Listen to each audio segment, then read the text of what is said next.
conference, which was scheduled back in April and was obviously cancelled due to the COVID considerations.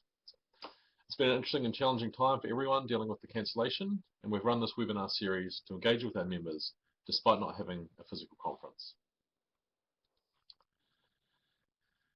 Many of the original invited and plenary sessions planned for the original conference have now been held as webinars, with the inclusion of some of the submitted papers within the series. We also have additional events in the pipeline for later in the year, so please keep an eye on your emails as we announce these details in due course later in the year.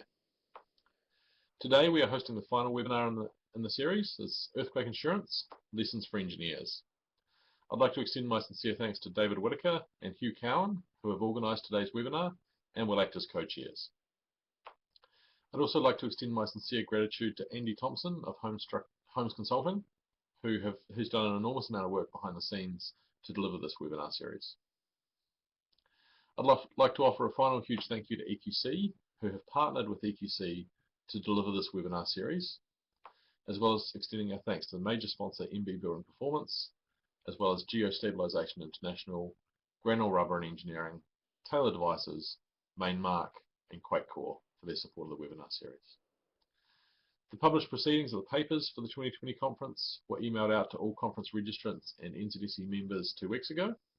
If you haven't already done so, we encourage you to peruse the great work of the many authors who have published their work within our proceedings and who sadly did not get the opportunity to present their paper in person due to the conference cancellation.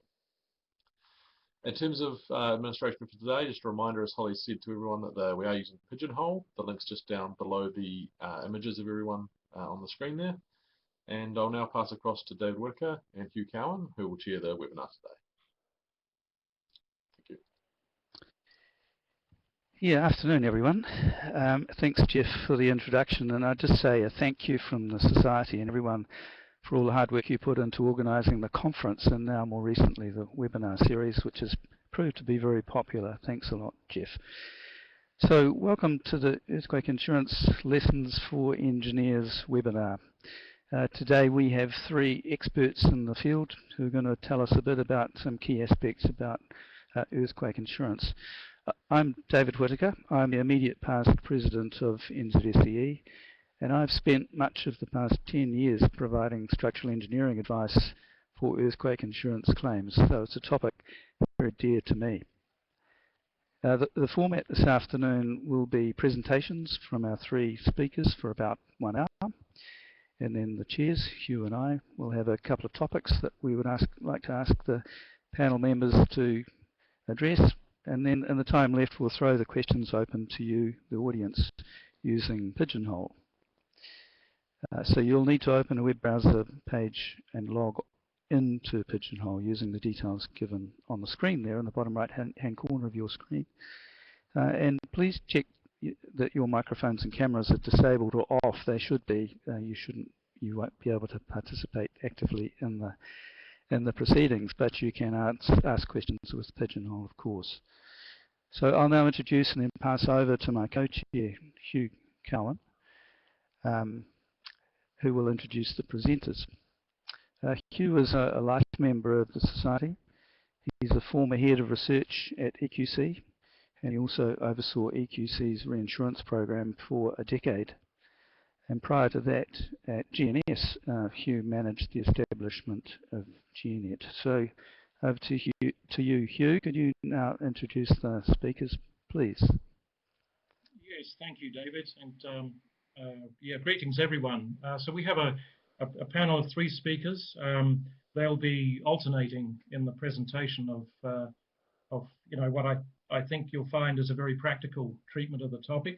Tony Patterson is a lawyer who has been involved in insurance-related matters for a long time. He's advised on some of New Zealand's largest earthquake insurance settlements, spanning more than 35 years, which goes back to the Edgecombe 1987 earthquake through Gisborne 2007, and of course the Canterbury and the Kaikoura quakes. From a loss adjusting perspective, Leon Briggs, he will take you through some of the aspects of loss adjusting in terms of insurance. He's the National Chief Loss Adjuster and Head of Forensic Services with Sedgwick, New Zealand, He's been also involved for several decades in earthquake and other natural disaster claims in both New Zealand and the US and the Pacific. Like most of you, or many of you on the call, has also been involved in Christchurch and the earthquake since. Mark Ellis is a structural engineer. He's with us from Los Angeles. He's a seismic risk specialist with Home Structures, a graduate of the University of Canterbury, and he has also been looking at seismic risk both pre and post earthquake in buildings in both Latin America and New Zealand and elsewhere. So over to you, Tony, to start off the presentations, and at the end, as David said, we'll take some questions. Great. Well, good morning. Good morning. I thought that I should start by saying that earthquake in New Zealand, I think, is analogous to Canada and COVID. That is, it's like living in an apartment with a meth lab underneath you. Now, what I'm going to, the three of us are going to be talking through a number of subjects, and we will alternate, as Hugh has said, between them. Firstly, I'll start with briefly talking about how property insurance works. I'll be followed by Leon, who will talk about what happens when there's an earthquake. In turn, Mark will then address the role of the engineer, and so forth. We've got a lot to get through, so without further ado, we'll start with how property insurance works. Now, this is a little bit like Insurance 101. We have a policy which is an annual insurance contract between an insured and an insurer or insurers. That contract is renewed each year. It can be with different insurers, and indeed the insured can change depending on who companies being bought, sold, and even the assets being covered can change each year. We have an unusual situation, which is that there is often no relationship before a claim between the insured and the insurer because they've never met. And this is because with commercial insurance, the insurance is usually placed by an insurance broker for the insured. So it's the broker who has the relationship with the insurer. However, having said that, when we come to claim, relationships can be very important. The policy provides as well for the appointment of a loss adjuster. So that's with the agreement of the insured, the loss adjuster being appointed by the insurer. The policy can also provide for the payment of claims preparation costs. And in that case, with commercial policies, we often see the appointment of a claims preparer, perhaps more often with business interruption than the material damage, but there can be with both. You may have heard about reinsurers.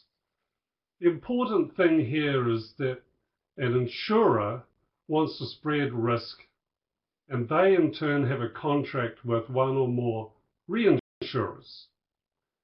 I've had one major claim where we had over 70 reinsurers in the chain above the insurer.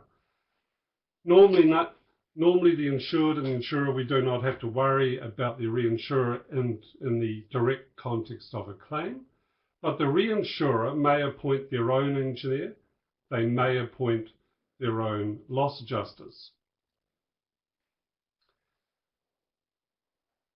Particularly commercial property insurance will cover what we call insured property. Now that may be in residential, maybe the house, commercial, maybe buildings, wharves, infrastructure.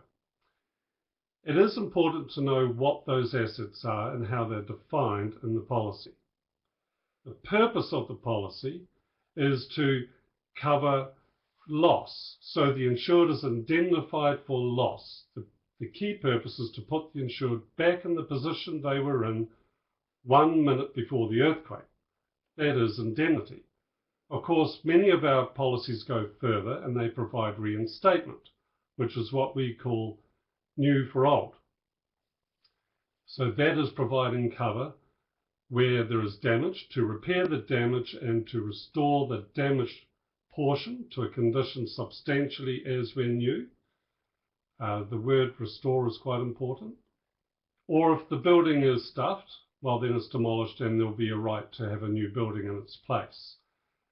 I should note that policies have changed over time and they will continue to, so that in the past where there was cover for compliance upgrades and seismic, because of when you're building a new building you have to comply with repairs, we may have to.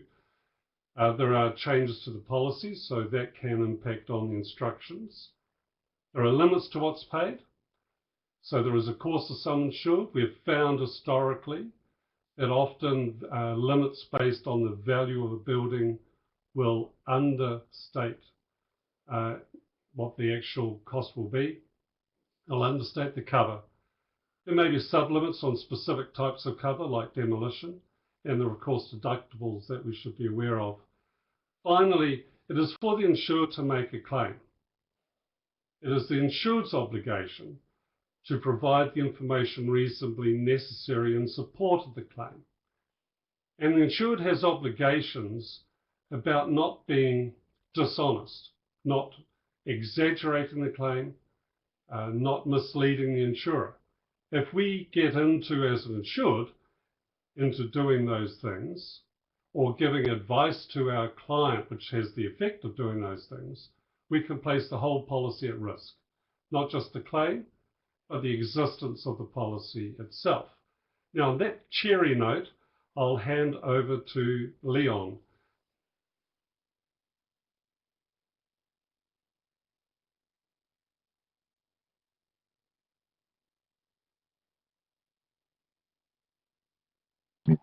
Said and look at the how the policy then works when there's an earthquake. And so the first thing to note is that the insurance policy is the primary relationship between the owner and the insurer. So they don't have a relationship or dealings with each other outside of the insurance policy. And so the building is owned by the owner. They have the building, it's theirs to do with what they want. The insurer has money, but it's effectively the bank. So the relationship between the insurer and the insured is a contract to pay money in reimbursement of a loss that's been suffered by the insured. So essentially, the insured can do what it's like. It could, in theory, repair the building and then lodge a claim. But it wants the insurer along for the ride, so that the insurers are bound to the decisions that are made. It's hard to criticise an insured for actions that you knew were happening and would agree to along the way. And the insured also doesn't want to have any surprises later. So it wants to know what the insurance effects of its decision are going to be. It doesn't want to embark upon a repair, spend $300,000 and then get told, oh, well, you've done it this way. The policy only paid $200,000. If you had done it this way, we would have paid all of it. So the insured wants certainty of payment. They want prompt payment. The insurers also want certainty. The insurer has no interest in delaying the settlement. So contrary to what people say in the media, as a general rule, it costs the insurer more money to keep the claim going. There are costs and risks in delays of settlement. The value of the claim can increase. It affects the solvency calculations. Outstanding claims require the insurer to hold more capital. And then, as Tony said, especially in disaster, there'll be reinsurance. Not necessarily on an individual claim, but there could be effectively a portfolio reinsurance where an insurer might have a reinsurance policy says if there's a storm, anything more than $50 million will claim from our reinsurer in the aggregate.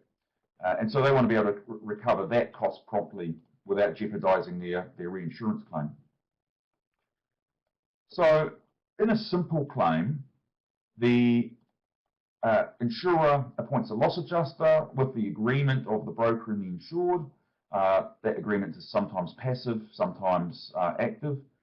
And as Tony said, the policy probably contains a mutually agreed adjusters clause. The adjuster isn't independent. They're paid for by the insurer, but in theory, they are impartial. They sit between the insurer and the insured as the conduit, facilitating the insurance claim and the operation of the policy. In theory, the insured owns the building. They engage the engineer, the QS, the builder. But the smaller the owner, the less likely are to have the expertise or knowledge. And so the loss adjuster will often facilitate these arrangements. And so in theory, the contract's between the owner and the engineer and the owner and the building. But there can be deviations from this. So sometimes the insurer will end up in contract. But even if it's set up in a purist fashion, often the invoices will come through the loss adjuster to the insurer. Because if the insured's got a building, they receive a rent of $3,000 or $10,000 a month, and suddenly they get an engineer's bill for $20,000, they don't have that money directly there. So it's easier for the insurer to pay that directly. Sometimes claims can be cash settled if the parties want to, so there's no builder. Often on terms inconsistent with the policy. I'll touch on that later. But insurers will, from time to time, agree to pay the replacement cost, for example, without the building being replaced. If they're going to pay to some insured, why drag it out? Why add claim handling costs, loss adjusters fees, engineering and QS fees, and frustrate the client? So that doesn't always occur. It has to be by agreement, but any claim can be cash settled when the parties want to do so. For EQC, that adds a layer of complexity. Often EQC will be cash settling the claims, especially smaller ones.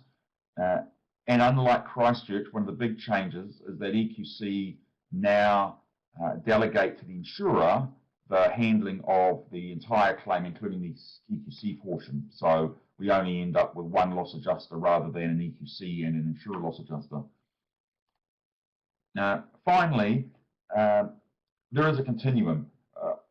I showed the simple claim earlier, but there is a level of complexity. You can have complex multi-story buildings. You can have site-wide things. Without going into details, you imagine a claim at a university with 200 buildings. And so as claims get more complex, various layers are added. But even this complex layer can be made more complex. As Tony said, the reinsurer can have their own loss adjuster, engineer, lawyer. Both parties can have Queen's counsels as well as solicitors. But still, it's desirable to have cooperation between experts. There's no point in simply setting up two panels of engineers to disagree for the sake of disagreement. The more that can be agreed without compromising professional opinion and integrity, then the closer the parties are going to be, and the easier it is ultimately to settle the claim. So that's a run through of that. And I think, Mark, you're going to talk to the role of the engineer in all this. Right. So when there is an earthquake and an engineer is hired, and the engineer could be a structural, geotechnical, civil, mechanical, or other specialty, or a QS, that's similar type of a process. This is showing the different ways or different roles, positions you could be in. And so we've got different types, different levels of complexity of claim. There could be no claim, perhaps because it's below the deductible or excess. You'd still want to follow the same process though. And then we have the simple claim that Leon mentioned, and then complex, and then sometimes contentious. And many different variations within this. But looking at it this way, if you're hired by the owner or the insured, your primary job is to provide the evaluation and recommendations, repair recommendations and design. So that's the first thing you're going to do. If there is a claim, you're probably also going to get involved in the claim, providing documentation, working with others, working with the loss adjuster. If you're hired as an engineer by the insurer, which is typically only if it's a complex or contentious claim, then your role's a little different because you're not there to direct the repair, to make decisions about things. You're just there to provide a technical review on behalf of the insurers and provide an independent documentation for them. So just to reiterate that a little bit, the owner's engineer their first task may be to do the reoccupancy assessments. Insurance may not even be involved and probably isn't involved at that stage. Then they go about the damage assessments, the normal sort of documentation. Whatever you would do is if there was an engineer, if there wasn't insurance, you do the same thing. So don't let the insurance distract you. Get on with the work you need to do to get the owner's building fixed. And then that it would include the repair design phase of it. If you are working as the engineer for the insurer, again, you are not there to determine the fixes. You're there to document the damage. So you have a similar scope potentially as the insured's engineer when it comes to the damage assessment. You may jointly share in some of the more additional surveys, verticality surveys, geotechnical or other specialty reports or studies that are needed. There's no need for both the insurer and the insured's engineers to do those, so you may share those together. And your deliverables going to be a report which may include a peer review of the insured's engineer's report. And then you may also be asked to review repair scope and possibly even develop your own repair scope if your brief is different in a contentious claim situation. So the engineer's brief is really important. This is what defines your scope and deliverables, similar to any other project that you work on. In an insurance claim, if you're hired by an owner and it's a simple claim, your owner may not have been in an insurance situation before, so they may not know how to give you a brief that covers both their needs and the additional needs that may be there from the insurance side. Remember, you may be the only engineer involved in a simple claim, so you often may need to input from a third party, such as the adjuster, to help define the brief in a way that works for both the insured and the insurers. Always good practice to get your instructions in writing, both for your agreement, but also to include these when you're doing your report. So I'm going to turn over to Tony to add a couple of additional comments on the engineer's brief. It is a little bit like 101, but it's so important to be clear on what is required of you. I say it might surprise you, and that's because the advice you may have been giving your client, particularly if you've been advising the insureds, just the normal client, everyday client, the advice you may be giving for 5, 10, 20, 30 years can be, and what's required can be different to the instruction you're being given after there is an earthquake claim. And that's because the standard of damage assessments and the standard of the work required in response to the damage can be different. So it's important to know what is the instruction. It can be different to what you're used to. Secondly, Leon referred to about the engineers for the insured and insurer working together. It can be that the advice that you have given is fundamentally different to the advice being given to the other side, for the insurer or the insured. And that can be not because of a technical difference of opinion, it can be because the instruction's different. So I do encourage where that happens to find out what the instruction is that's been given to the other engineer, to understand whether it is actually the difference is driven by the instruction rather than a difference in professional opinion on the same instruction. And with that, I'll hand back to Leon. Can I just add one thing in? Sorry, I forgot to mention that in terms of engineers being hired, we've shown it here as being either hired by the owner or the insurer. I asked Leon and Tony what their thoughts were on what percentage of the engagements are for the owner versus the insurer after an earthquake. And I think the consensus is probably about 80% of the engagements are for the owner, and 20% are for the insurer, the engineering engagements. But within that, there's generally more work required if you're engaged by the owner. So perhaps 90% of the work that's done after an earthquake is for the owners, whereas about 10% of the engineering effort goes to the insurers. Just wanted to throw a couple of numbers in there for the engineers.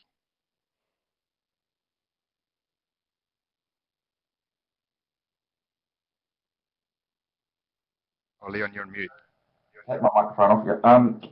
And so, thanks. I would also make the comment, I'm just looking at stuff that's coming through on Pigeonhole as well. And so some of those questions we'll get to during the presentation. I think some are covered shortly. Obviously, in a 1-hour presentation, there's only so much that can be covered, and so not all of them are going to be covered. And we're also not going to delve too much into very detailed, specific things, and so there are some questions coming in on what would happen in this scenario with this specific thing. So there may be limited ability to deal with very specific things, and there are some rabbit holes we don't really want to go down and spend days talking about, and we have spent days talking about some very minute points of difference.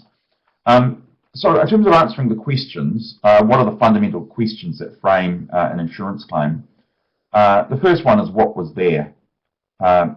We need to understand what the state of the building was immediately before the earthquake. And I say building, but I mean, it could be fit out, it could be plant, you know, at wineries, we've got silos. There's a lot of stuff in terms of fit out that can be damaged, that has engineering input into it. So it's not always building, but what was the state of that immediately before the earthquake? And so more with earthquake than fire flood, the pre-existing condition can be relevant as there can be pre-existing issues. So critical structural weaknesses, shrinkage cracks that are not wholly caused by the event, and some of them could be exacerbated. So cracks can get wider, and that may or may not have an impact. So understanding how things were is often important. Understanding the event enables the observed and theoretical to be reconciled, and I think there'll be a little bit talk mentioned later about modelling, but that's certainly important to be able to reconcile what might be modelled with what is observed. Next, what is actually observed, and the detail can be important, especially for cracks. So, you know, the width and not just the length. Knowing that it's a 2 metre long crack is one thing, but is it 0.2 millimetres wide? Is it a metre wide? A millimetre wide. And so observed also covers not just what is visible, but what might be there but is not visible. And that's clearly a difficult proposition, and that's possibly one of the more difficult propositions in earthquake engineering after an earthquake. So extrapolation can be subjective. We look at one floor and we say, well, if it's like this on the ground floor, it's probably like this on the 5th floor. And so to not have a degree of extrapolation means that damage is missed. But obviously extrapolation just on its own then starts to become more and more subjective. You could strip everything out, but that can be expensive. And so insurers don't want to and won't pay for fishing expeditions. It's clearly not viable to simply strip out every building in the entire city just to see what's, you know, how the concrete's affected. But contrary to common belief, insurers don't want damage to remain undiscovered. At the most sceptical, it's going to come out eventually. When the remodelling is done, when a buyer does an engineering report, when strengthening is required. So it's far worse for an insurer to be party to half the repairs and then have to restart to pick up missed damage, by which stage their reinsurance claim might be closed and they can't recover. And so why would you want to end up in a situation of, well, not necessarily deliberately, but carelessly allowing half of the damage to be missed? It's a false economy of saving. So insurers want to know what's there, and how you do that with extrapolation is obviously the key. The impact that we find has to cause an impairment, and I'll cover that a bit more later, but understanding the significance of the earthquake impact is important.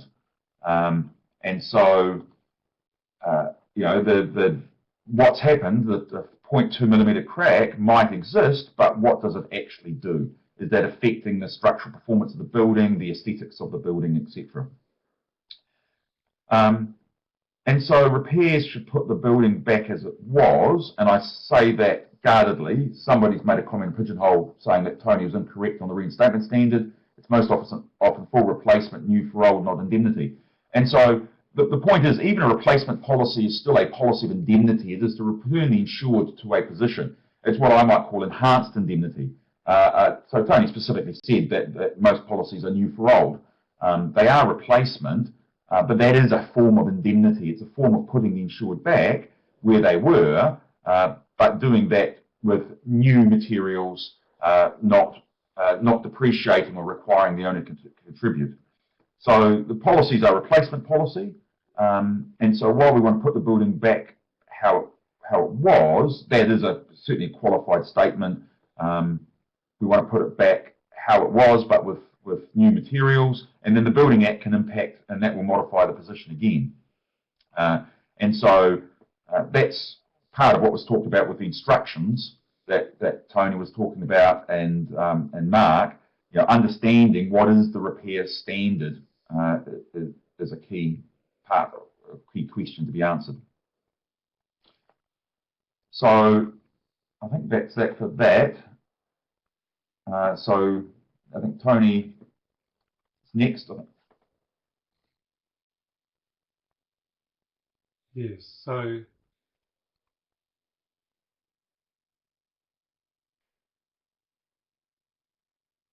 hopefully this works. This is a pier, and what you're seeing is what happened during an earthquake. Not sure what happened to the poor people who you saw disappear from screen. The importance of this, if I go to the next slide, Holly, is that what you see after the earthquake may well not be what happened to the asset during the earthquake. You see the result of what happened, and not what was happening during the earthquake. And what I've seen is that observation may not be enough. So it's important to tell your client, to communicate to your client, if there are limitations to what you have observed. Now that may be because it's buried 30 meters down, it's a long pile, maybe underwater, and maybe you didn't have the cherry picker to look up high. There may be a variety of reasons. There may be a safety reason why you were not able to go and observe certain things. So in your report, it's quite important to note whether there were some limitations to the observation. It's also, in my view, important to note whether further investigations may be warranted. There may be testing of materials because of what you cannot see. There may be modelling. I would just note that it is important that if you go down that track, we're aware of cost and time for the client. And we're also aware that does the conclusion from one of those things hold hands with the others? So does what you see and what you test and what you model hold hands? Are they consistent? And if not, the question needs to be asked, why? Further, in expressing your opinion, technically, we just need to have an opinion on balance. That is 51%. It doesn't have to be a certain thing. But of course, I would say the 51% is delightfully close to 49%, which means that it's not on balance likely to have happened or to have resulted in that damage. So it's better to be as certain as we can be. There is, of course, room for experience. And certainly we've seen that over the course of Christchurch earthquakes, as experience is built up by everyone involved, then we could apply more experience. Finally, in giving your advice, I believe it's important where there are options available to be telling your client about those options. It's not for the engineer, in my view, to express an opinion directly on how that option is covered by the insurance policy. You don't get into insurance. In my view, you follow your instruction. As an engineer, you provide engineering advice. But in giving options, it's important for the client to understand what you get. What do I get with that option? Often for clients, the first option is not the most inviting option. So, Holly, if we go to the next slide.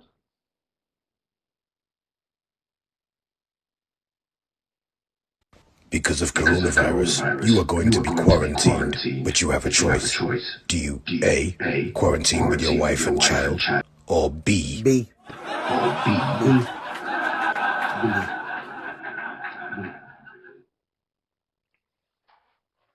So that's really, I suppose, just trying to emphasize how important it is that the first option may not be the palatable one for the client or for the insured or the insurer. So it's important to include those options where available. And with that, I'll hand over to you, Mark, on best practices. Thanks, Tony. So we've talked a lot already about a lot of the complexities. Just want to step back a little bit and just give a bit of a roadmap for how you do approach a post-earthquake assignment that may well involve a claim. The first thing is just making sure that you have a brief that's defined and you understand it and follow it. And then go in with an open mind. Try not to have a preconception about what's happened and what the outcome might be. And the first step is always to see if you can get existing drawings, other documents before your site visit if you can, so that you can review those. It's the basic field equipment, sort of the minimum of your camera, your torch, your tape measure, a level, 2-foot level, 600mm level is always a good thing, or was a good thing in Christchurch. When you're doing your site visit, a couple of key things: follow ATC 20 protocols for safety, particularly if the building has not yet been tagged or if it's a yellow or red tag. Photographs are critical, so go overboard with these. You can never have too many. Include non-damaged conditions. There may be another earthquake afterwards and you want to go back and see what it looked like from the first one. And wherever you can, without slowing yourself down too much, take actual measurements, record actual measurements, because those become critical later on. When you're doing your report, it's helpful to separate things into 3 different sections, and there can be more than this, but the observations, what you saw and what you measured, and that's, we're calling it factual here, because anybody else should be able to see the same thing if they look at things at the same time with a similar set of eyes. So you want to keep that separate. You don't want to put opinions in there as to why things happened. You just want to record what actually happened. And then you can talk about your interpretation, your opinions of why things happened. And then in the last section with your conclusions and recommendations, you do need to explain why you developed a certain conclusion. Insurers are going to want to know what steps you went through to get to that conclusion, even if it seems obvious to you. Always a good idea to discuss your findings with your client before you issue your report. And it's quite normal to issue it as a draft first. Generally best to make sure it's 100% complete as a draft, because it may not have any comments back, and then a month later you're asked to reissue as a final. So you want to make sure it's 100% clean before you issue it as a draft even. So what are some of the typical things that can happen? We call them rookie mistakes here, but they're things that could happen to anyone really, even people with a lot of experience. So one of the key things is don't get yourself committed to a particular outcome. So it's quite easy to want to provide for your client, especially if it's the owner, a certain outcome that you know that they want.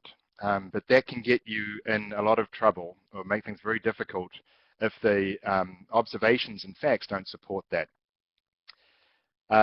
Don't confuse compliance, meaning did the building comply with the code, with the actual performance or damage. The insurance policy responds to damage, not to compliance. It's quite common, so there's a lot after Christchurch, to have an over-reliance on modelling, especially when the damage is not consistent with the model. The models are very useful for understanding expected behaviour and sort of a hierarchy of failure. But insurance, at the end of the day, is interested in what actually happened, not what the model says should have happened.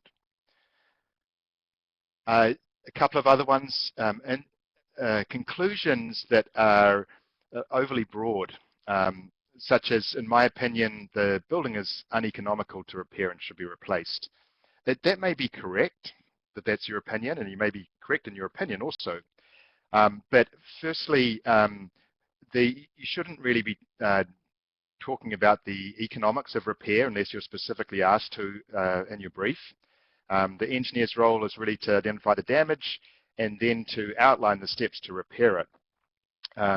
So similarly, just saying that it needs to be replaced, the insurers will want to know what would need to happen to it, so, and then they can draw their own conclusions about whether it needs to be replaced. So you need to say, okay, you need to repair this part of it this way and then another part another way. You can give options, but you need to make it fairly explicit about what would need to be done to replace it, and then let someone else come to that conclusion about whether it's viable or not.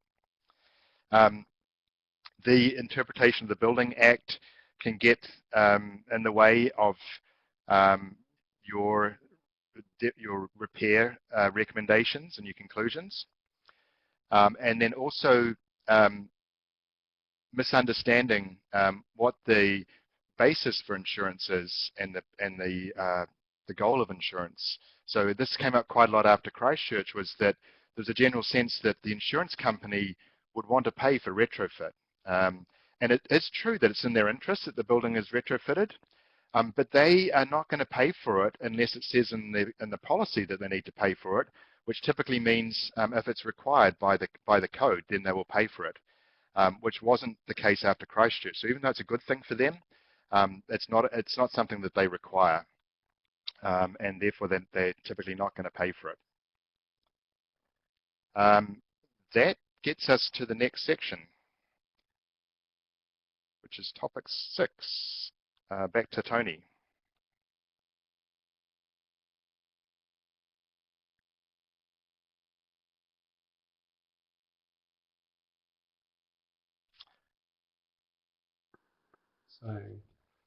They're just fundamentals that I've seen with so many reports over the last 10 years.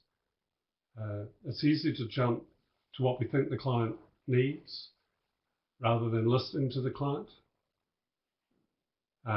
It's easy not to ask the client if you're unclear. You just sort of go on, and we can go up the creek without a paddle. So if in doubt, ask. There's a fundamental need, in my view, for objectivity, and with earthquakes, particularly for clients, insurers, and particularly for those insureds who have lots of assets, there's a risk of being captured, what I call captured by the client. And we can work too hard to give the client what we think the client wants as the outcome, rather than being objective in our report. And if we're not objective, then the risk for the client is that we can have unnecessary disputes with the other side, and that you become less persuasive. Your report is less persuasive if it's regarded as being subjective and not objective. There is, of course, a role of advocacy. You're providing a professional opinion. You should back up your opinion. There are times that you may need to change your opinion because of what you learn or see or hear or read. In those situations, I encourage you to talk to your client rather than in a meeting do a fundamental change of your opinion to the surprise of your client. So good to talk to the client. Finally, just a slightly different aspect about gamekeeper and poacher. And I have seen some times there's been difficulty where an engineer has been predominantly advising, say, an insurer or say the insured, and then on a particular asset is now advising the other side. And I have seen it create some difficulty because there can be differences in the instruction being given.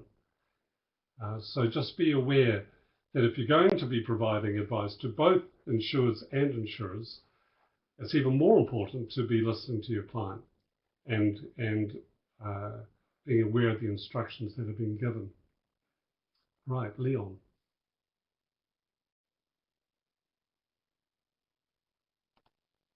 Right, thank you. This is a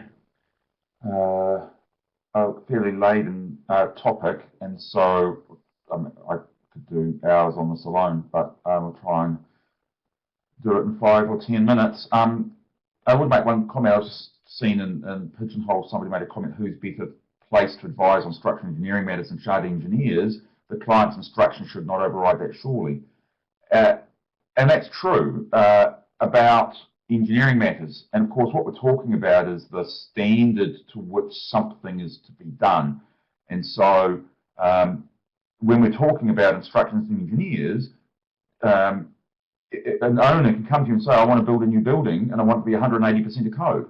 So the client can clearly set standards within the bounds of the Building Act and Building Code as to how they want their building built. And that's what we're talking about here is, what are the rules? What does damage mean? When you're asked to go find damage and how do you repair it, what is damage and what are the standards to how you should repair it? And so everything I say here is generic. There can be subtle policy differences, and so those nuances need to be outlined by your principal. There can be differences in interpretation. So you can get differences between what one person says on the same thing and another. It's just unavoidable in any set of words. But the first step is, generically, it has to be damaged to require repair. And almost all policies talk about physical damage or loss. And so prevention of utility is generally not physical loss or damage that the policy has to address if it's got the word physical in it. And so damage, physical damage, is generally accepted as requiring a number of things. There has to be a physical change. There has to be a non-negligible impairment in a relevant quality, which can differ from element to element. And so in that, a crack, again, in concrete is a good way of looking at it. If that crack was in an intermediate floor where there are no weatherproofing issues and it's 0.2 millimeters, and you look at it and it does nothing, yes, it is a physical change, but it doesn't cause any issue to it. It's covered by carpet or parquet flooring, and it's a single 2-meter long crack, 2.2 millimeters wide. That arguably is not damaged, and therefore the policy doesn't pay to fix it. Conversely, the same crack on a polished concrete floor in a lobby that's an architectural showpiece would be damaged. And so the question is, what about this thing is impaired? And so somebody, I think, in Pigeonhole again, was talking about, is it any element, flexural, stiffness and that sort of stuff? And again, the question is, the physical change that you're observing, what effect is that physical change causing? And if that's a material effect, then that is likely to be damage that the policy should address. And so the policy responds to damage, not the building. I think Mark made the point earlier. It's a key distinction. We're not looking at how do we make the building a perfect building. We need to start with the damage and build up from damage. What do we observe? What effect does what we observe have? And then how do you fix what we've observed to fix that damage? So another question I'll put in here, because it's related: structural damage in an insurance context is a degradation in structural ability. Is it the ability the element had when the event happened, or the ability it was intended when it was new? And so damage is a change from 2 seconds before the earthquake. It was one state and now it's a different state. That is a change. Things change over time, and so something that was new might not have suffered a physical change. That's not the point. Insurers insure an asset in a condition that it's in at the time, and if that's a dilapidated state, a building that's less likely to weather something than a new building, that's just the thing that was insured. And if it suffered a physical change, it doesn't have to be solely in structural ability. It can be in aesthetics or value or maintenance or weatherproofing, but it has to be a material change. Once it is damaged, it must be fixed to the policy standard. And so there's a tension between as when new and as repair. The policy says generically, repair to substantially the same condition when new. Taken literally, nothing could ever be fixed. You pour water on a table and you say, well, I've got to remove it. Well, that doesn't restore the table to the same condition as when new. The policy clearly intends that things to be repaired. They should be repaired to remove that effect. They should be repaired to restore the functionality that existed, ideally when new. But it's substantially, and that's not defined. And this is where the instructions are important. The Building Act doesn't require it to be fixed to any standard. The Building Act, apart from it being a dangerous building, doesn't require any repairs to be made, just that whenever you do work, you don't leave it in a state that's less than when you started the work. So any improvement in the building as a result of repair, the standard for that is therefore a matter for the owner to determine. And the owner is guided by the insurance policy, and it's that interpretation of how good is good enough, what is substantially, that's the instructions that you should be given by your instructing principal. And it's subjective. And in the same case, Tony and I might have a different view. We probably have had a different view in the same case. And that's fine. My view doesn't prevail much because he's the lawyer and it's the court that makes the decision, ultimately not me. But so the policy does cover some additional costs of co-compliance. Section 112 of the Building Act allows or mandates that that when a consent is required, and not all repairs require consent, and so that will be something that the insurer will be interested in, is do we actually need a consent for this, or is it exempt from consent? But if a consent is required, the policy generically covers the costs of upgrades for code compliance to damaged portions of the building. And under Section 112, that's generally means of escape from fire and disabled access, and not in 2011, but now seismic strengthening.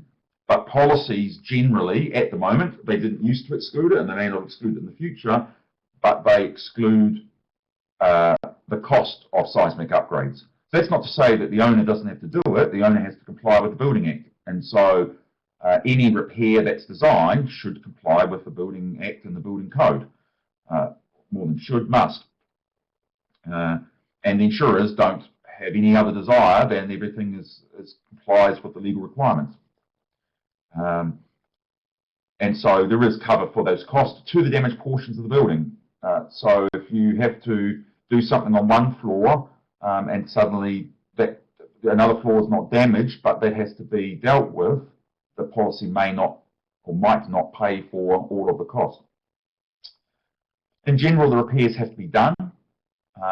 In the policy, there is generally no portability or ability to convert to cash for repairs. You can't say, well, I'll take my $3 million repair estimate and I'll go and build a $3 million building down the road. If a building's destroyed, this portability, but generally, if it's repairable, the repairs have to be done. But, as I said earlier, any parties to a contract can agree anything they like, so a cash settlement is simply a matter of agreement between the parties. And there are all sorts of reasons why they agree. The insurer gets certainty, and the insurer gets the ability to have flexibility. They can choose to defer it, combine it with maintenance, do some upgrades at the same time, so a cash settlement is not uncommon. And resilience improvements for resilience lifeline are not insurance issues. insurers would generally be happy for the insured to springboard off the insurance repair and do more at the insured's cost. Few insurers would say, no, you can only do the repairs. If you do anything else, that disqualifies your entitlement under the policy. But the cost of anything more will be for the insured. So that's, I don't know if you've got anything to add, Tony. We hadn't planned that you would, but it's a quite heavy topic. I just add just a couple of comments. One, there was a comment before, I may be wrong about indemnity. Terrible thing to say for an insurance lawyer. What I would say in relation to what Leon has said is a reinstatement policy, one which covers you for getting new for old, if I put that in a very simplistic term, also covers you for old for old. So that does mean you may be asked, what's required to return my property to the condition it was in 1 minute before the earthquake? Because there is a right to be paid for the value of that, putting right that damage. And that's an immediate right. You can also be asked for what's involved in reinstating the property. That is, repairing the damage and restoring the damaged portion to a condition substantially the same as new, and that can be more.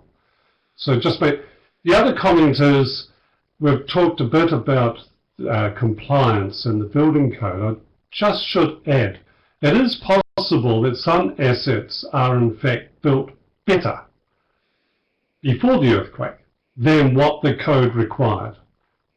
And if you have an asset which, say, was 150% NBS before the earthquake, well, that's what the insured is going to be after the earthquake. So if you have a building that could, which presently was built structurally to take 3 stories, but it was only 1 story high, it was actually able to have 3 stories. So that's what you'd expect the function of that 1 story could do afterwards when repaired.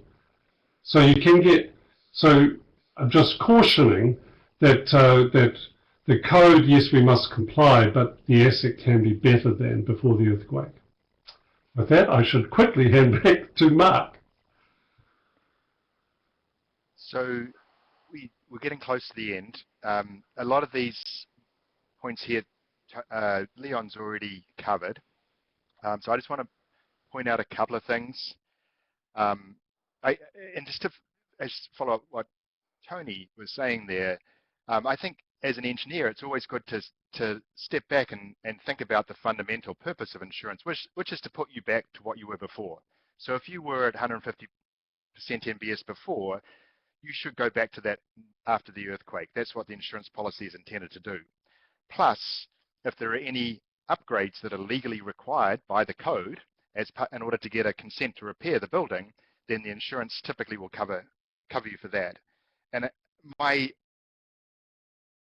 experience around different countries is it generally works about the same everywhere in terms of the intention of insurance. So I'm not saying that's 100% correct, but at least as an engineer, it's helpful to just kind of keep it simple like that and let other people bring up the complications, but focus on getting the owner back to where they were before and a repair that can be consented, and then let the insurance stuff sort of work its way around that.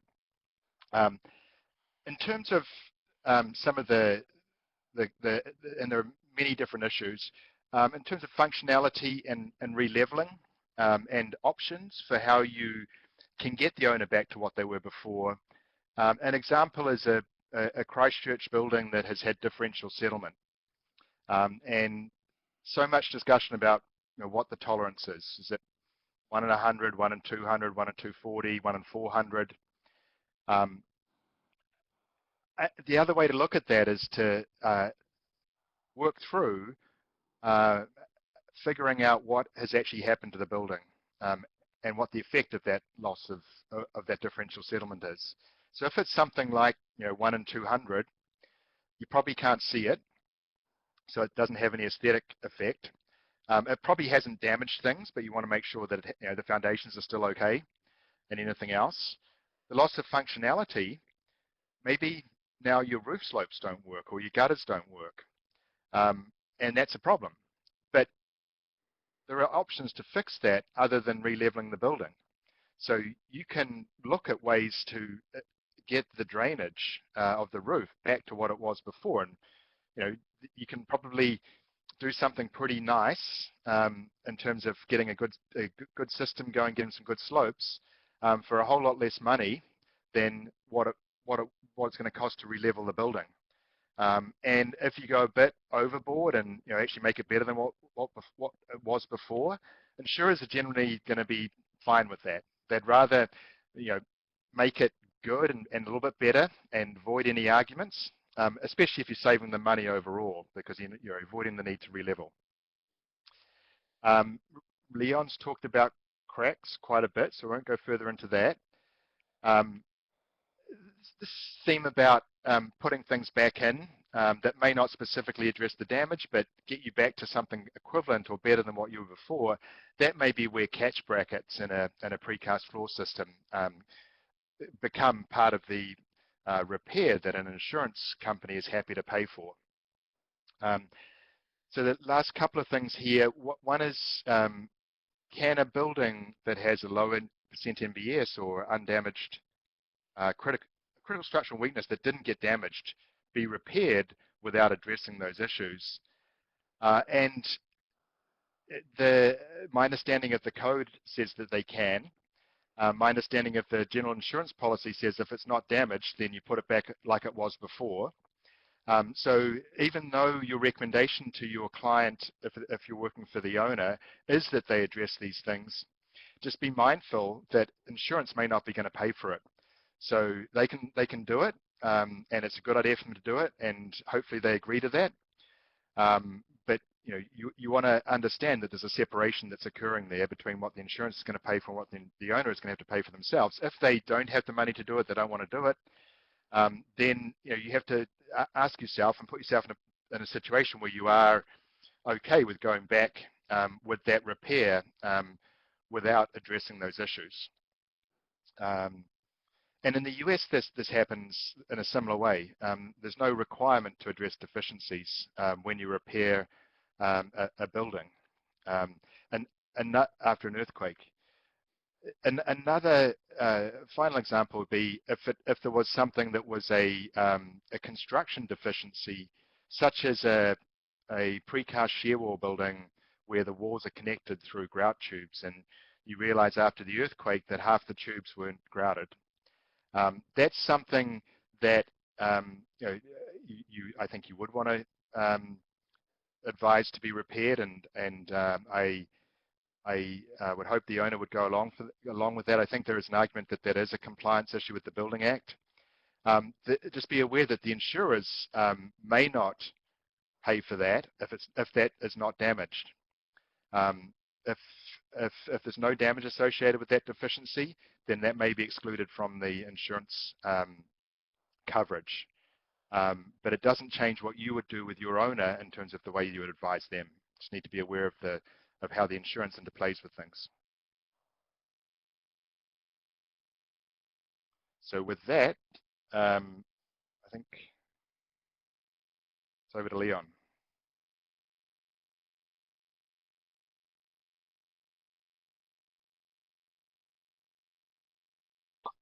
On pressures, because as part of the claim process, there are obviously a number of pressures that arise, and one of them is money. The timing of money can be an issue. This can be remedied with progress payments.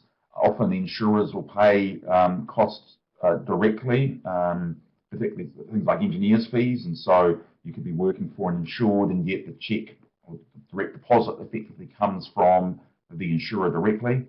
And so having communication between the various parties as to funding needs should hopefully resolve most of the timing issues.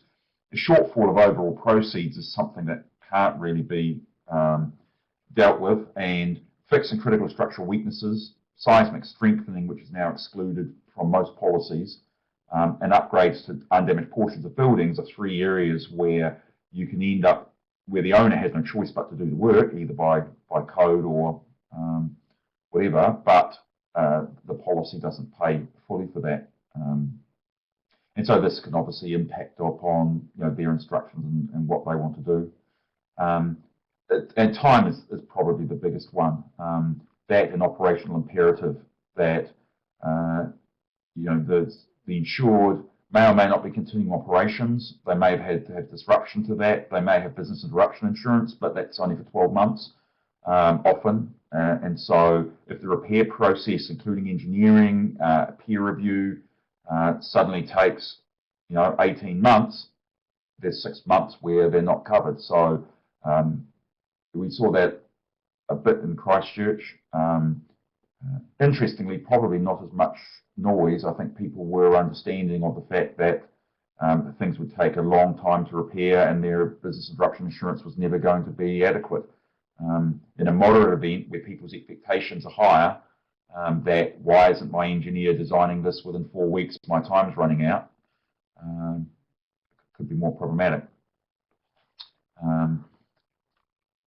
So I'll deal with that there. So then I think some closing thoughts before we get into some questions. Tony? And you're on mute still. There you go. Yep. The experience that I've had, probably particularly with the major complex claims, is after an event, there's never enough time early on. There's damage everywhere. There's the risk of further damage with further aftershocks or earthquakes. There's a need to record what's happened as fully and as quickly as possible. There are risks with rapid assessments being misinterpreted by clients. So I think, one, just being aware there's never enough time, that we are better prepared. We all understand, I think, earthquake and what that means and how we should react to that better.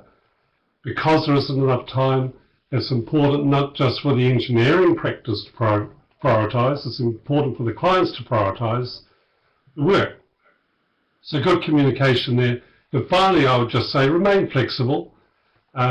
Policies change over time, instructions will change over time.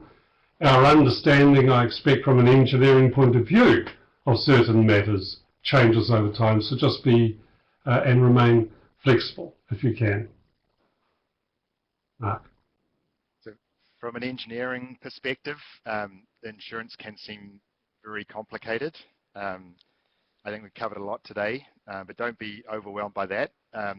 Just follow simple but disciplined and thorough steps, and you can do a good job. And a lot of the claims are not going to have all the complexities that have been touched on today. It's key not to go in with preconceptions or committed to a particular outcome. Remain objective and be willing to change and update your views based on what you see and learn, including from other engineers that are involved. Look for solutions. So compromise is actually a good thing. It helps speed the process or get the process through, which is actually good for everyone. And next time may be different. So don't necessarily think that what we've seen in Christchurch and Kaikoura and other events is going to be what it's like next time. Hopefully it's better, but probably there'll be different technical issues. So just stay flexible and keep the basic principles in the front of your mind, and then it should be fine.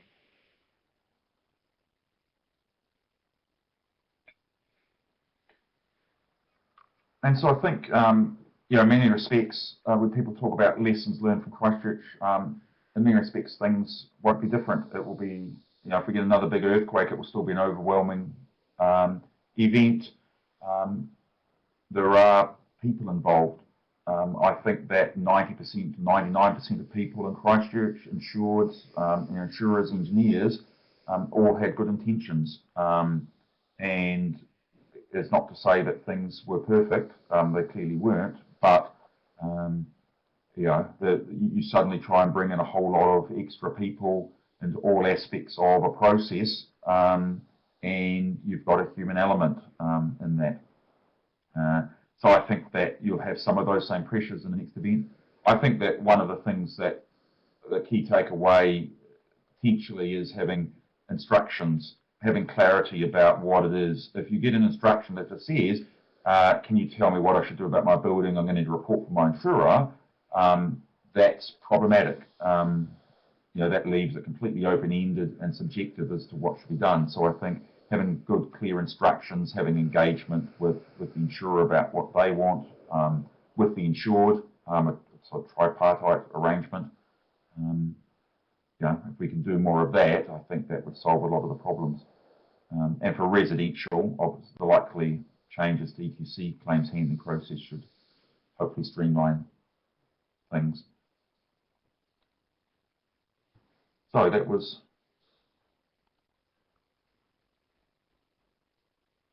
our closing thoughts, and then I think we're just leaving those up as the takeaway points. Over to our chair. Okay, well, thank you, the three of you, for that wonderful summary. I wish we'd all had that when we started our insurance project careers 10 or 20 years ago. There's a lot of hard-earned experience coming out there. Thank you.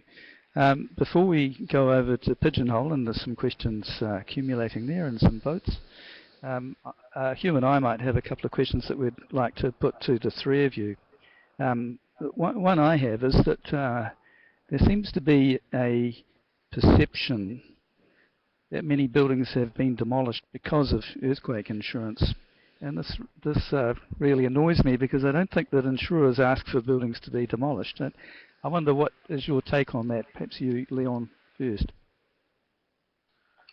Yeah, I think that one of the things that drove some of that is the inadequacy of sums insured, and so buildings that were badly damaged. I mean, not everything's repairable, but most things are repairable, and many buildings in Christchurch were repairable given enough time and money. But if your limitation is money, that drives it. So it wasn't the insurers per se that were driving demolition, but it was a process that had a limit on the amount of money because of what had been set as the sum insured. Thanks, Leon. Anything to add, Tony or Mark? I think we have to be careful that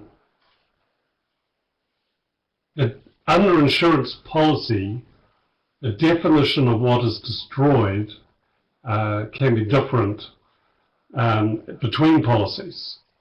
So it may be an economic question, or it may be a physical question about repairability. So I want to firstly identify that the policy itself may have a different definition of when a property is destroyed, so it can be demolished in terms of the policy. That, I think, needs to be contrasted with, there were many, I don't know, Christchurch was over 1,000 inner city buildings were demolished. There were many, regardless of insurance, there were many buildings that were dangerous that had come down, regardless of insurance. So where those two meet is where the question needs to be clearly discussed with the client about what would be paid for and what is the insurer's response to what's happened. Do they regard it as destroyed or not before you go ahead and demolish? Okay. Mark, any comment? Nothing to add. Okay. Hugh, have you got a question for the panel? Yes, I'm struck by the references to needing to be clear about the instruction and the brief, and that particularly in the case of complex or contentious claims, you might discover that you are providing very different advice to your client than perhaps the counterparty is receiving from their advisors, and you were encouraging a pragmatic approach to ensure that people are aligned, at least on the questions that they're asking. Can you suggest some practical ways that can be achieved, either with or without any kind of judicial involvement? Shall I go first? Or Yeah, Matt? No? yeah, maybe I'll have a first take. I would hope that the vast majority of briefs are pretty straightforward and don't require a lawyer. It's just they probably require some input from the adjuster, but they should be pretty simple, but they should be in writing so that it's clear. I'll let others talk about the more unusual contentious situations, or if they think they're more frequent. I'll let others comment on that.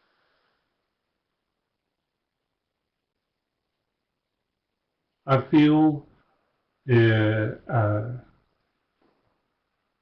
was a misunderstanding often by clients, insurers, insureds and engineers as to the standard of repair or restoration of the damaged portions that was required.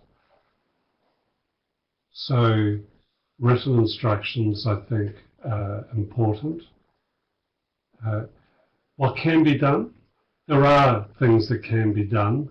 There can be discussions early on, as between the insured and the insurer, with the loss adjuster, claims superiors on more complex claims, about the instructions, to see if there can be some commonality about the instruction being given to engineers for both insured and insurer. So that can be done. Another thing that can be done is to be clear with your report what your instruction was. So at least you're putting that up front. And in discussions between engineers, where there is a material difference, make sure that you've talked about what the instruction was to understand if it was instruction. And if the instruction was different, well, that's a matter which needs to go back to the insured and insurer to resolve. Thanks. Back to you, David. Or Leon, did you have something to add on that point? No, I think that's fairly put. Okay, I've got another little question for the panel, perhaps a more forward-looking one. So as a community, we're on a quest for more resilient buildings, and NZSEE's mission is certainly around more resilient buildings. Those are buildings that can continue and recover their function quickly, and that they're less likely to be damaged and more readily repairable. What impact do each of you think that might have on earthquake insurance in the future? Leon. Well, I think that there's certainly an economic effect, and it becomes sort of a logical step that if we have another big earthquake, then if a more resilient building suffers less damage, your deductibles are higher than they were in Christchurch. Wellington deductibles are 5% of some insured. So if you've got a $50 million building, you've got a $2.5 million deductible.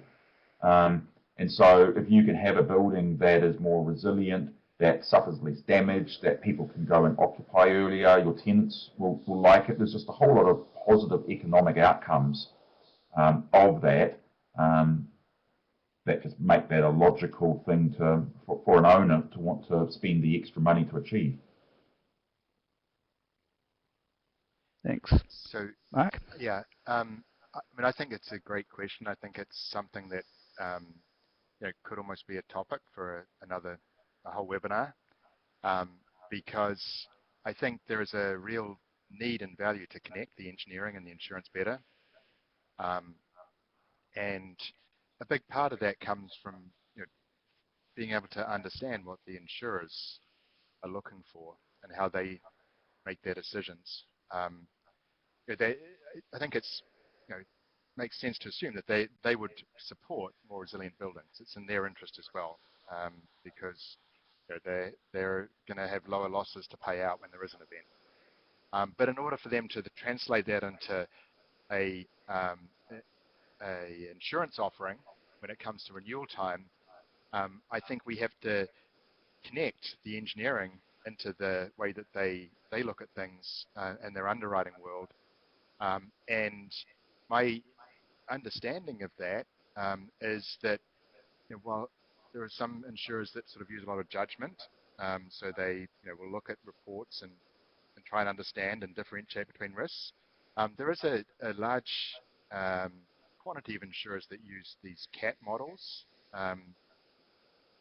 which are a way to quantify the dollar losses, the expected losses from earthquakes. So the key thing, I think, as engineers is to provide our engineering information for these more resilient designs in a format that can be used in those CAT models that the insurance companies are using. So part of that is having good information, which is the key to those models is having the vulnerability curve associated with the particular types of building.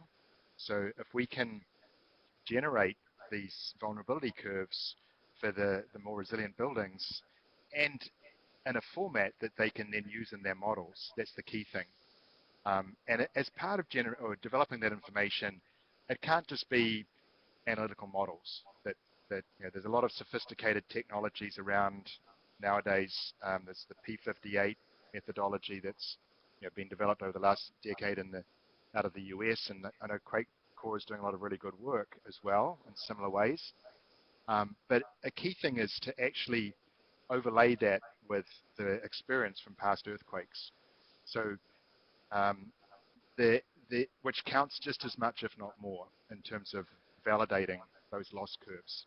So I think as an industry, we could also make an effort to collect information in a more systematic and usable way every time there's an earthquake. And even if it's a little earthquake, that's actually still valuable information, because there's still damage or there's no damage, which is actually just as relevant, the buildings that are undamaged. So I think as an industry, if we can figure out how to collect that data and provide the vulnerability curves in a format that the insurers can then use in their CAT models, I think then we have a real chance of connecting the better engineering into the insurance decisions and insurance offerings that they're making.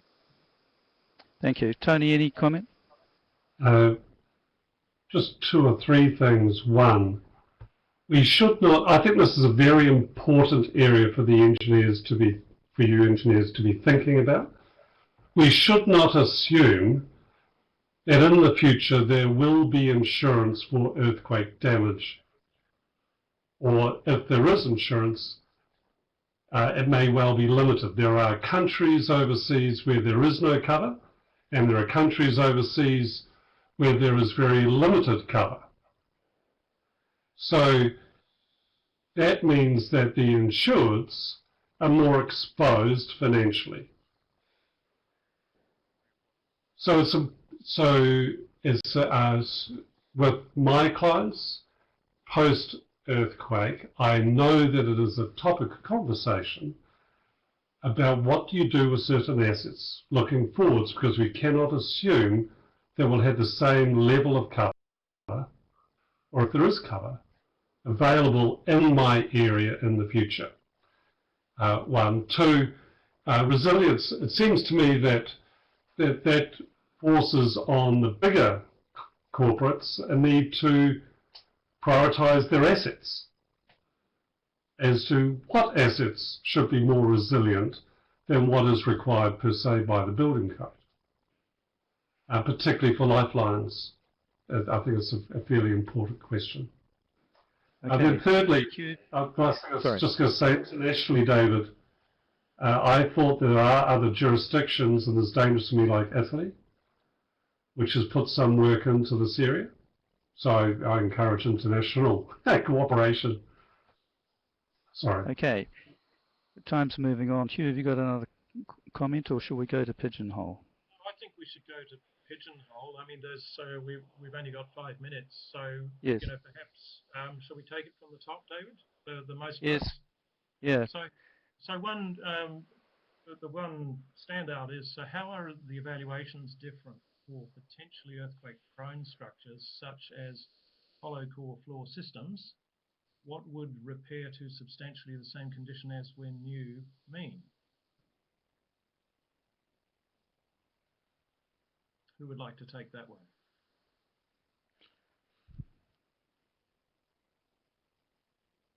Do you want to take it, Leon?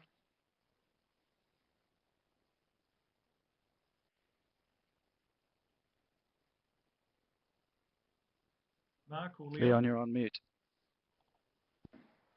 Sorry. Yeah. The trouble with a question like this is that there's actually a whole lot of nuances, and so it's capable of being a 15-minute answer. Substantially, the primary policy response is to repair whatever damage is. So if there was a crack in it, you fix that crack and you leave it as it was. And so if that was potentially earthquake prone, then it remains potentially earthquake prone, and it's exactly the same as it was the day before the earthquake. You then have overlays of are there other issues in terms of compliance, etc., that mandate something different being done. And so it's not just simply, well, while we're here, we should do X, Y, Z. It's, you know, the policy's interested in what is legally required to be done that's more. And if it was earthquake strengthening, that's probably excluded anyway under current policies. And finally, the solution, as Mike said earlier, for example, a catch bracket, we might decide that actually let's not fix the crack.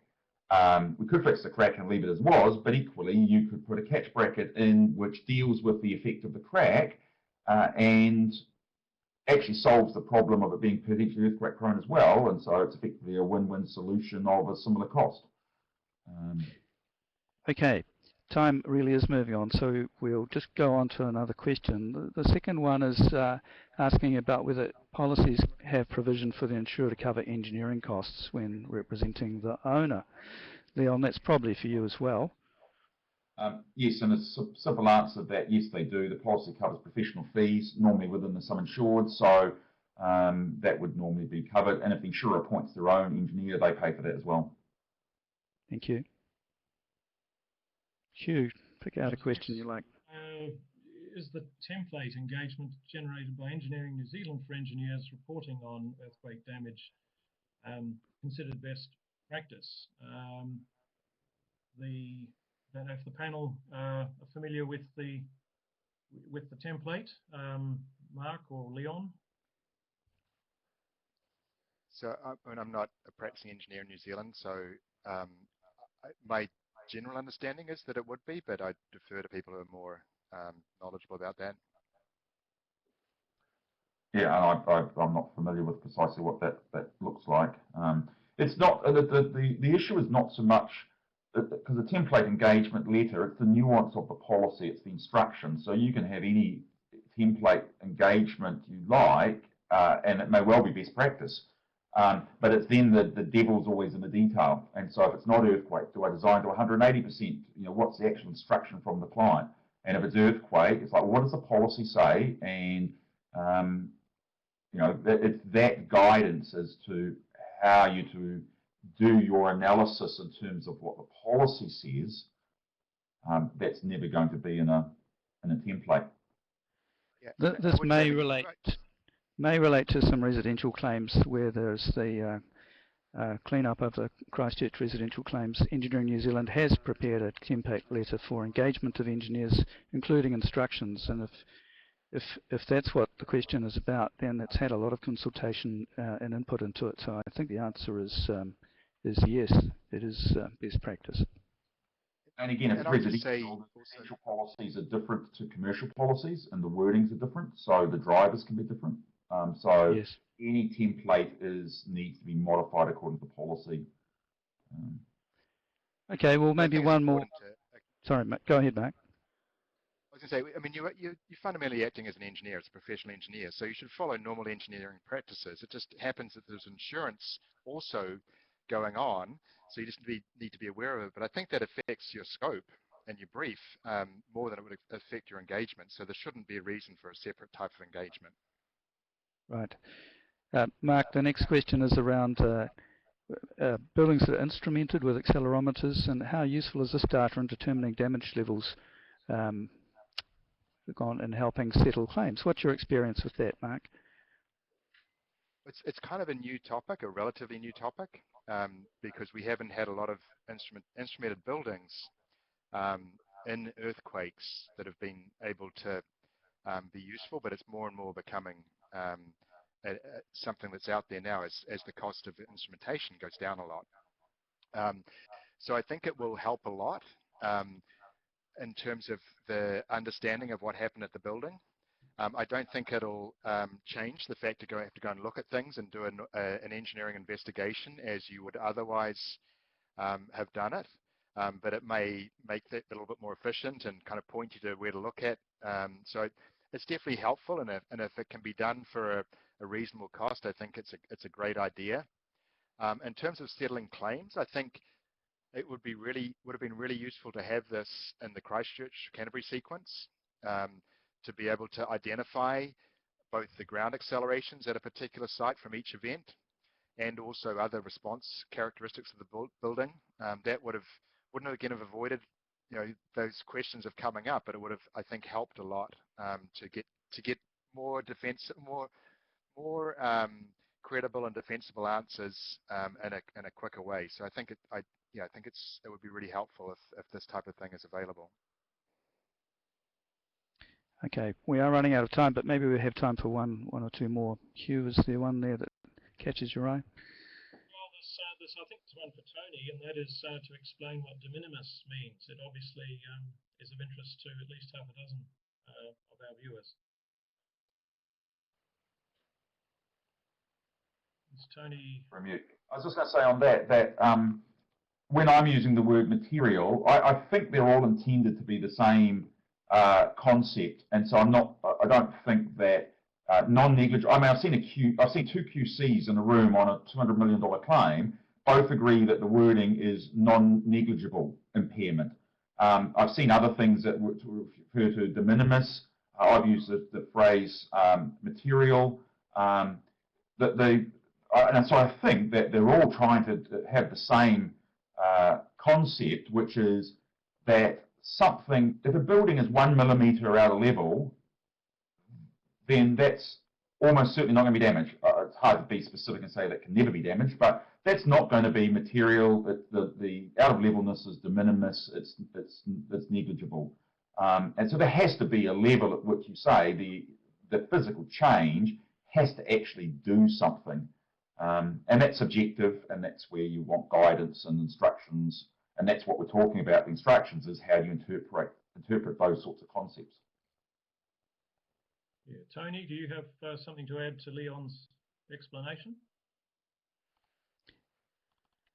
I think Tony might have dropped off there.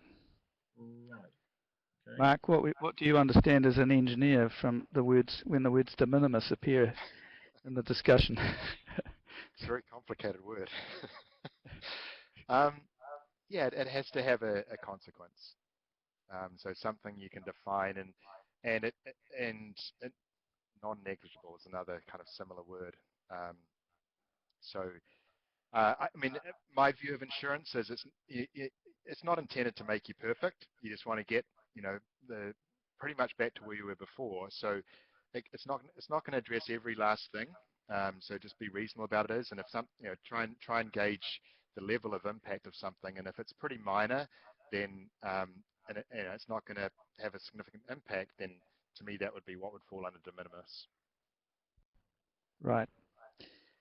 I think we're over time now. Is there anything that either of you can see on the list of questions that you'd like to answer quickly? You think desperately want to answer?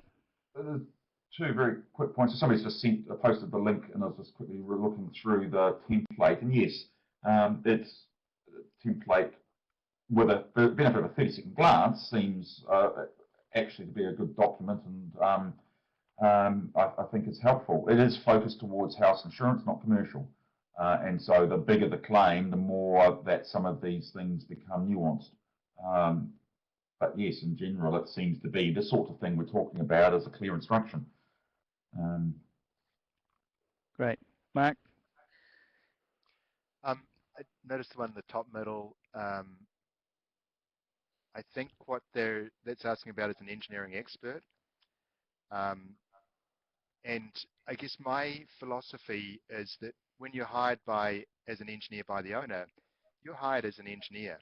And your job is to evaluate the damage and fix the building, get them back to where they were before. So that's why I interpret the owner's engineer as having the responsibility of getting the building fixed in the way you would for any other project working on with an existing building with an owner. I think that question may have been asked, maybe referring to if you were hired as an independent engineering expert, which you could still be another expert for the owner's side, I would guess in a contentious case. But my view is that the vast majority of the engagements are for the owners. Your primary role is to help them get the building back up and repaired, and help them with the insurance along the way. Okay, Tony, I see we have you back. Welcome back. We're just really closing, and I don't know if you can see the pigeonhole questions. If there was anything in there that you felt a burning desire to answer, or not. No, I think I'm absolutely fine. Okay. Well, I think we're out of time, and I'm sorry to all of those of you who have asked questions if they haven't been answered. There's a lot of material here, and we've covered a lot of ground during this webinar. So I think we should wrap up. So I'd just like to thank Tony, Leon, and Mark for their excellent insights to this whole area, and Hugh also for co-chairing. We've jammed a lot into an hour and 40 minutes. And so now I'll just say thank you again. I'll hand back to Jeff Rogers to close the webinar and actually our webinar series. Thank you. Thank you all for attending. Jeff might let us know how many people have been on the line. Thanks to all the speakers and the chairs. This obviously does draw to a close the core webinar series. So we did peak at about 350 people today, and some of the other webinars early during the lockdown, I think people were probably looking for a bit more interaction. We peaked out at about 750 to 800. So while we are geographically dispersed across the country, we actually really is like a packed plenary room that we're dealing with here. So throughout the whole webinar series, I'd just like to say a huge thank you to all the organisers, to the chairs, to the speakers, also of course to our sponsors, and I guess we do have, just a reminder, we do have some other events in the pipeline for later in the year, so do keep an eye out for those. And then the final thing I just want to say is that we are well ahead with the planning for next year. So next year will be 2021. That will be 10 years on from the February 2011 earthquake in Christchurch. We will be coming back to Christchurch. The conference will be held in Christchurch at the University of Canterbury. And subject to a few final confirmations, we're looking at the dates being April 14th to the 16th. So it's the Wednesday to Friday in April next year. So there'll be a call for papers coming out in the next month or so, and then abstracts will be due sort of September, October, and then we'll be sort of not far away from getting back into the swing of organising the conference for next year. So Matt Fox of DECA will be the convener for next year's conference, so it'll be nice to pass over to him to put something great together for next year. So yeah, just want to have one thanks to all the chairs, the organisers, and the speakers, and most importantly to the members. Obviously these webinars wouldn't be anything without an audience listening to them. So we do hope that people have seen value in this. It's been very much a plan B when the conference was cancelled. So thank you very much to everyone for taking the time to join and engaging with us throughout the webinar series. So with that, I think we'll just finish up there, and hope to see you again later in the year for some of the more ad hoc events that won't be part of the core series, but still have some important content. Thank you, everyone.